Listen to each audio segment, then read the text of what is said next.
എല്ലാ മാന്യപ്രേക്ഷകർക്കും ഹൃദയം നിറഞ്ഞ വിഷു ആശംസകൾ. ഭാഗ്യത്തിൻ്റെ നക്ഷത്രം എന്നറിയപ്പെടുന്ന ശുക്രൻ്റെയൊക്കെ ആധിപത്യമുള്ള ചിങ്ങക്കൂറിലെ രണ്ടാമത്തെ നക്ഷത്രമായ പൂര നക്ഷത്രക്കാർക്ക് 2026 വിഷു സംക്രമണം എന്തൊക്കെ മാറ്റങ്ങളാണ് കൊണ്ടുവരുന്നത്?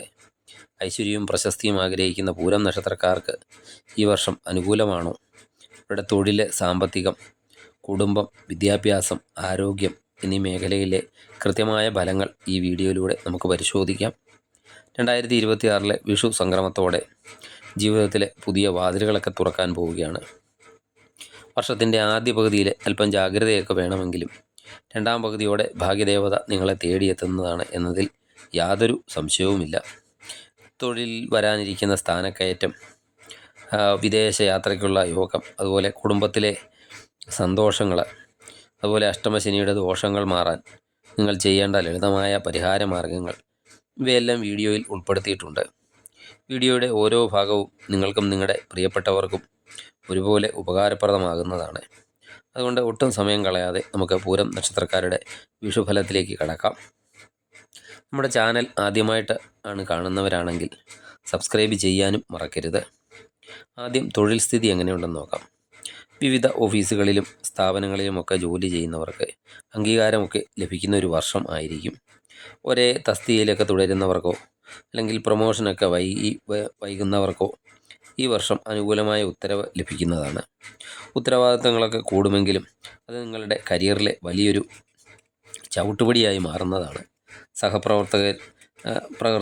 സഹപ്രവർത്തകരുമായി അനാവശ്യ തർക്കങ്ങളിൽ ഏർപ്പെടാൻ യാതൊരു കാരണവശാലും പോകരുത്. അവരിൽ നിന്ന് ഒരു നിശ്ചിത അകലം പാലിക്കുക. അഷ്ടമശനിയൊക്കെ ഉള്ളതിനാൽ നിങ്ങളുടെ ജോലിയിൽ മറ്റൊരാൾക്ക് ഇടപെടാൻ അവസരം നൽകാതിരിക്കുക. നിർമ്മാണ മേഖലയിലൊക്കെ ഉള്ളവരാണെങ്കിൽ അവർക്ക് പണികൾ തടസ്സമില്ലാതെയൊക്കെ ലഭിക്കുന്ന വർഷമാണ്. കഴിഞ്ഞ വർഷത്തേക്കാൾ കൂടുതൽ വരുമാനം ഈ വർഷം ഉണ്ടാക്കാൻ സാധിക്കുന്നതുമാണ്. കർഷകരാണെങ്കിൽ കർഷകർക്ക് കൃഷിയിൽ നിന്നും നല്ല ആദായമൊക്കെ ലഭിക്കുന്ന സമയം കൂടിയാണ്. സർക്കാർ ആനുകൂല്യങ്ങളൊക്കെ ലഭിക്കാനുണ്ടെങ്കിൽ അത് തടസ്സമില്ലാതെയൊക്കെ ലഭിക്കുന്നതുമാണ്. നിങ്ങളുടെ ആത്മാർത്ഥതയ്ക്ക് അർഹമായ ഒരു പ്രതിഫലവും ബഹുമാനവും ഈ വർഷം നിങ്ങൾക്ക് തീർച്ചയായും ലഭിക്കുന്നതുമാണ്. വിദേശത്തൊക്കെ ജോലി നോക്കുന്നവരാണെങ്കിൽ അവർക്ക് വിസയിലൊക്കെ എന്തെങ്കിലും തടസ്സങ്ങളൊക്കെ ഉണ്ടെങ്കിൽ ആ തടസ്സങ്ങളൊക്കെ നീങ്ങുകയും ജൂൺ മാസത്തിനൊക്കെ ശേഷം യാത്രയ്ക്കൊക്കെ വഴി തെളിയുകയും ചെയ്യുന്നതാണ്. ഈ ബിസിനസ്സുകാർക്ക് എങ്ങനെയുണ്ടെന്ന് നോക്കാം. വ്യാപാര വാണിജ്യ രംഗത്തൊക്കെ പ്രവർത്തിക്കുന്ന പൂരം നക്ഷത്രക്കാർക്ക് ഒരു ഭാഗ്യവർഷമാണ്. എങ്കിലും ചില കാര്യങ്ങളിലൊക്കെ ഒരു ശ്രദ്ധ വേണം. പുതിയ ബിസിനസ്സൊക്കെ തുടങ്ങാനൊക്കെ പ്ലാൻ ചെയ്യുന്നവർക്ക് ജൂൺ മാസത്തിന് ശേഷം വ്യാഴം ഉച്ചനാകുന്നത് മുതൽ അനുകൂല സമയമാണ്. പഴയ കുടിശ്ശികളൊക്കെ പിരിച്ചെടുക്കാൻ സാധിക്കുന്നതാണ്. ടെക്സ്റ്റൈൽസ് മേഖലയിലോ ആഭരണ നിർമ്മാണ മേഖലയിലോ അല്ലെങ്കിൽ ആഡംബര വസ്തുക്കൾ എന്നിവയുടെയൊക്കെ ബിസിനസ് ചെയ്യുന്നവർക്ക് ഈ വർഷം നല്ല ലാഭം ഉണ്ടാക്കാൻ സാധിക്കുന്നതാണ്. പാർട്ട്ണർഷിപ്പ് ബിസിനസ് ചെയ്യുന്നവരാണെങ്കിൽ സാമ്പത്തിക കാര്യങ്ങളിൽ വ്യക്തമായ ഒരു കണക്കുകൂട്ടലുകൾ ഒക്കെ സൂക്ഷിക്കേണ്ടതാണ്. ഭൂമി ഇടപാടുകളൊക്കെ നടത്തുന്നവർക്ക് ഈ വർഷം നല്ല ലാഭമൊക്കെ പ്രതീക്ഷിക്കാം. കഠിനാധ്വാനികളായ പൂര നക്ഷത്രക്കാർക്ക് അർഹമായ പ്രതിഫലം തന്നെ ഈ വർഷം ലഭിക്കുന്നതാണ്. ഇനി നമ്മൾ നോക്കുന്നത് പൂര നക്ഷത്രക്കാരുടെ സാമ്പത്തിക ഭദ്രതയെക്കുറിച്ചാണ്. ഭാഗ്യനക്ഷത്രമായ പൂര നക്ഷത്രക്കാർക്ക് സാമ്പത്തികമായിട്ട് നല്ലൊരു കുതിച്ചുചാട്ടത്തിൻ്റെ വർഷമായിരിക്കും. ഒന്നിലധികം വഴികളിലൂടെയൊക്കെ പണം കൈവശം വരാൻ യോഗമുണ്ട്. ശമ്പള വർധനവിനൊക്കെ പുറമെ പാർട്ട് ടൈം ജോലികളിൽ നിന്നോ അല്ലെങ്കിൽ എന്തെങ്കിലും കമ്മീഷൻ വ്യവസ്ഥയിലോ ഉള്ള ഇടപാടുകളിൽ നിന്നൊക്കെ അപ്രതീക്ഷിതമായൊക്കെ ഒരു ലാഭം പ്രതീക്ഷിക്കാവുന്നതാണ്. തടസ്സപ്പെട്ടൊക്കെ കിടന്നിരുന്ന കുടുംബസ്വത്തോ അല്ലെങ്കിൽ പിതൃസ്വത്തോ ഒക്കെ ഈ വർഷം നിങ്ങളുടെ കയ്യിൽ വന്നു ചേരാനും സാധ്യതയുണ്ട്. ഇതുമായിട്ടൊക്കെ ബന്ധപ്പെട്ട് ഇനി കോടതി വ്യവഹാരങ്ങളൊക്കെ ഉണ്ടെങ്കിൽ അത് നിങ്ങൾക്ക് അനുകൂലമായിട്ടൊക്കെ തീരാനും സാധ്യതയുണ്ട്. മുമ്പ് നടത്തിയ നിക്ഷേപങ്ങളിൽ നിന്ന് ധനമൊക്കെ ലഭിക്കുന്നതാണ്. അഷ്ടമശനിയൊക്കെ ഉള്ളതിനാൽ അനാവശ്യമായ ആഡംബര കാര്യങ്ങൾക്കായി പണം ചിലവാക്കുന്നത് നിയന്ത്രിക്കേണ്ടതാണ്.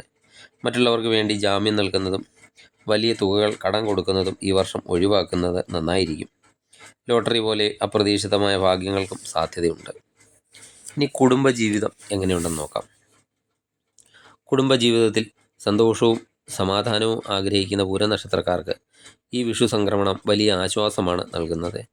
ദമ്പതികൾക്കിടയിൽ നിലനിന്നിരുന്ന ചെറിയ ചെറിയ അസ്വാരസ്യങ്ങളൊക്കെ മാറി ഐക്യം ഉണ്ടാകുന്നതാണ്.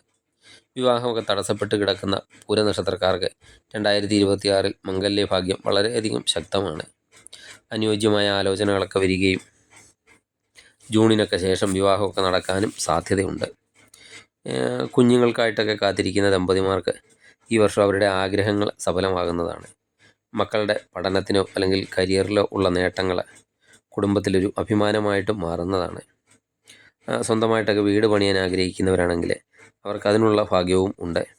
നേരത്തെയൊക്കെ പ്ലാൻ ചെയ്തിട്ടും നടക്കാത്ത കാര്യങ്ങളൊക്കെ ആണെങ്കിൽ അത് ഈ വർഷം സാധിക്കുന്നതുമാണ്. പിതാവിൻ്റെ ആരോഗ്യകാര്യത്തിൽ ചെറിയൊരു ശ്രദ്ധ ആവശ്യമാണ്.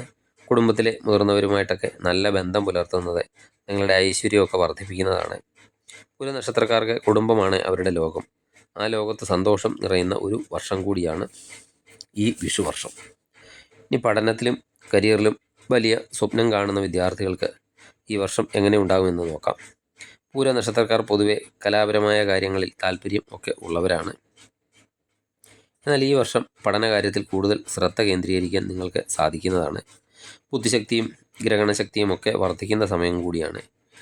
ഡിഗ്രിക്കോ അല്ലെങ്കിൽ PGയോ അല്ലെങ്കിൽ പ്രൊഫഷണൽ കോഴ്സുകൾക്ക് ഒക്കെ അഡ്മിഷനൊക്കെ കാത്തിരുന്നവരാണെങ്കിൽ അവർക്ക് താല്പര്യമുള്ള കോളേജുകളിൽ തന്നെ പ്രവേശനം ലഭിക്കുന്നതുമാണ്.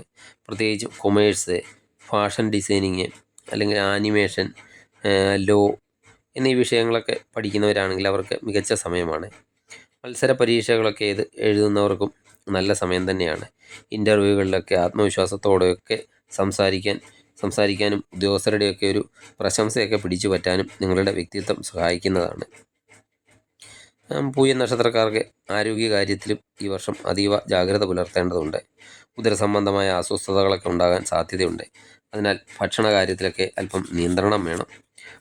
ദഹന സംബന്ധമായ പ്രശ്നങ്ങളോ അല്ലെങ്കിൽ ഉദര രോഗങ്ങളോ ഒക്കെ ചിലപ്പോൾ ബുദ്ധിമുട്ടിക്കാനും സാധ്യതയുണ്ട്. അനാവശ്യമായ ഉത്കണ്ഠയും മാനസിക സമ്മർദ്ദവും ഒക്കെ ഒഴിവാക്കാൻ യോഗയോ അല്ലെങ്കിൽ മെഡിറ്റേഷനോ ഒക്കെ ശീലിക്കുന്നത് വളരെയധികം നല്ലതാണ്. അതുപോലെ ദൂരെ യാത്രകളൊക്കെ ചെയ്യുമ്പോൾ പ്രത്യേകം ശ്രദ്ധിക്കേണ്ടതാണ്. ഇനി നിങ്ങളുടെ ദോഷങ്ങളൊക്കെ കുറയാനും ഗുണഫലങ്ങളൊക്കെ വർദ്ധിക്കാനും എന്തൊക്കെ ലളിതമായ പരിഹാര മാർഗങ്ങളാണ് ചെയ്യേണ്ടത് എന്ന് നോക്കാം. പൂര നക്ഷത്രത്തിൻ്റെ അധിപൻ ശുക്രനാണ്. അതിനാൽ വെള്ളിയാഴ്ചകളിൽ മഹാലക്ഷ്മി അഷ്ടകം ജപിക്കുന്നതും ലക്ഷ്മി ദേവിക്ക് വഴിപാടുകൾ നടത്തുന്നതും സാമ്പത്തിക തടസ്സം എന്തെങ്കിലും ഉണ്ടെങ്കിൽ അത് മാറാൻ സഹായിക്കുന്നതാണ്. അതുപോലെ അഷ്ടമത്തിൽ ശനി നിൽക്കുന്നതിനാൽ ശനിയാഴ്ചകളിൽ ശനീശ്വരന് നീരാഞ്ജനം വഴിപാട് നടത്തുക. ആരോഗ്യപരമായ ബുദ്ധിമുട്ടുകളൊക്കെ ഉള്ളവരാണെങ്കിൽ അത് കുറയാൻ ധന്വന്തരി മൂർത്തിക്ക് വെണ്ണ സമർപ്പിക്കുന്നതും പ്രാർത്ഥിക്കുന്നതും ഗുണകരമാണ്. പൂര നക്ഷത്രക്കാരുടെ വിഷുഫലത്തെക്കുറിച്ചും പരിഹാര മാർഗങ്ങളെക്കുറിച്ചുമൊക്കെ ചർച്ച ചെയ്ത് കഴിഞ്ഞു. പൊതുവെ ഗുണദോഷ സമ്മിശ്രമായ ഒരു കാലഘട്ടമായതിനാൽ കൃത്യമായ ആസൂത്രണവും ഈശ്വരവിശ്വാസവും ഒക്കെ കൈവിടാതെ മുന്നോട്ട് പോവുക. കഠിനാധ്വാനത്തിൽ തീർച്ചയായും ഫലം ലഭിക്കുന്ന ഒരു വർഷമായിരിക്കും. ഈ വീഡിയോ നിങ്ങൾക്ക് ഉപകാരപ്പെട്ടുവെങ്കിൽ ലൈക്ക് ചെയ്യാനും നിങ്ങളുടെ സുഹൃത്തുക്കളിലേക്ക് ഷെയർ ചെയ്യാനും മറക്കരുത്. കൂടുതൽ ജ്യോതിഷ സംബന്ധമായ അറിവുകൾക്കായി നമ്മുടെ ഈ ചാനൽ സബ്സ്ക്രൈബ് ചെയ്യുക. എല്ലാവർക്കും നല്ലൊരു വിഷു ഒരിക്കൽ കൂടി ആശംസിച്ചുകൊണ്ട് നിർത്തുന്നു. നന്ദി, നമസ്കാരം.